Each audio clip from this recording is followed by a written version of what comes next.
যে সমস্ত মহিলারা নিজেদের কর্মক্ষেত্রে স্বাবলম্বী হতে চান তাদেরকে সামান্য কিছু টাকা করে 6 জন মহিলাকে আজকে সেই সহযোগিতাও আজকের এই সংগঠন আরো মানুষ এর সঙ্গে যুক্ত হবেন, আমাদের সঙ্গে হাতে হাত মেলাবেন, তাতে আমরা সমাজের কিছু মাউন্ট এভারেস্ট অভিযানের মতো এক দুঃসাহসিক অভিযানে ব্রতী হতে চলেছে আমাদের 2 সদস্য। আজকের আন্তর্জাতিক নারী দিবসের এই অনুষ্ঠানে আমরা আমাদের সেই সদস্যকেও কিছু সম্মাননা, কিছু আর্থিক সহায়তা তুলে দেব। এই সমস্ত নিয়ে আজকের এই অনুষ্ঠানটা সফল হোক।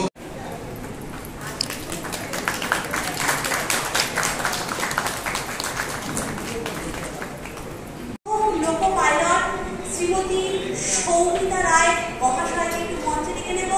তিনি আজকে অফিসের যে নির্দিষ্ট কাজ সেটা করে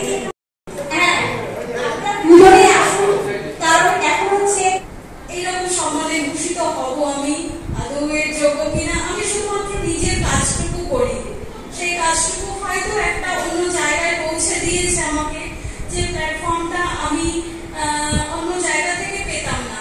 কারণ এটা গতানুগতিক ধারায় যে কাজগুলো আমরা করে থাকি তার থেকে একটু আলাদা। যখন আমি 13 বছর রয়েছি লোকো পাইলট হিসেবে জয়েন করেছিলাম পূর্ব রেলে, সেই দিনে জানতাম না যে আমি 13 বছর বাদে একটা জায়গায় পৌঁছবো যেখানে পূর্ব রেলের প্রথম মহিলা প্যাসেঞ্জার ট্রেন চালক হিসেবে আমাকে সবাই চিনবে। আমি শুধুমাত্র একজন অ্যাসিস্ট্যান্ট লোকো পাইলট হিসেবেই পরীক্ষা দিয়েছিলাম এবং উত্তীর্ণ হয়ে সেই জায়গাটায় পেয়েছিলাম। আমাদের প্রথম 4 মাস ধরে একটা ট্রেনিং চলে। সেই ট্রেনিং চলাকালীন লাইভ ট্রেনিং বলে একটা পার্ট থাকে। সেখানে প্রথম আমার এক্সপিরিয়েন্স হলো পূর্ব রেলে কিছুটা সফর করার। তখন ড্রাইভার, অ্যাসিস্ট্যান্ট ড্রাইভারের সঙ্গে আমাদের চলতে হয়।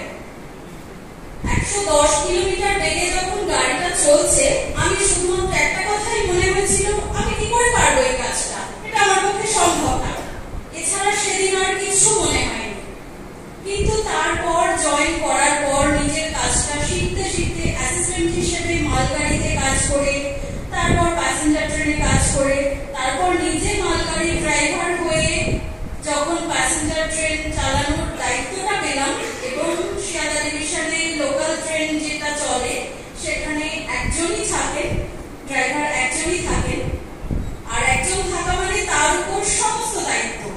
ট্রেন চালানোটা শুধুমাত্র ড্রাইভিংটা হয়তো খুব সহজ একটা কাজ, যে কোনো যানবাহন চালানোর চেয়ে সহজ কাজ, কিন্তু পারিপার্শ্বিক যা কিছু আমাকে ওই মুহূর্তে মাথায় রাখতে হয় সেটা অনেক বড় একটা দায়িত্ব। আমাকে 100% অ্যাটেন্টিভ হতে হবে ওই সময়টুকু। আমাকে মাস্টার কন্ট্রোলার যখন আমি ধরছি, আউটসাইড সমস্ত কিছু, আমার বাড়ি, আমার পরিবার বা অন্য সমস্ত কিছু ভুলে যেতে হবে, নইলে আমি